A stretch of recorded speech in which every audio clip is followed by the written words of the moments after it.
You can now add ammunition to the list of items you can buy out of a vending machine. The ammo-stocked vending machines have been installed in several stores across the country. Drury Vaughn has more on these vending machines and what the company behind them is trying to prevent. Created by American Rounds last summer, CEO Grant Majors says they're aiming to prevent theft and illegal ammo sales to minors. I mean, I've personally walked into stores and big box stores and found open boxes of ammunition just sitting there on the shelf.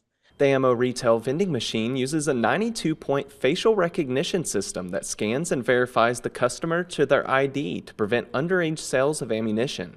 And when you order online, there's nothing to prevent an underage minor from being able to click, yes, I'm of age, and use a parent's credit card and buy ammunition. Majors says the process is safe to use and does not save any customer information during their purchase. It's how it's being sold today versus this process. We feel like we have the safest and most secure, method of ammunition sales in the country.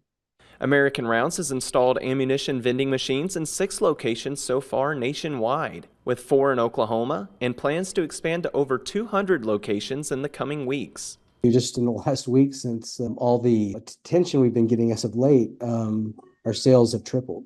While the age requirement to purchase ammunition varies by each state, you must be 21 years of age to buy from American Rounds. We really value safety, security, and convenience for the customers.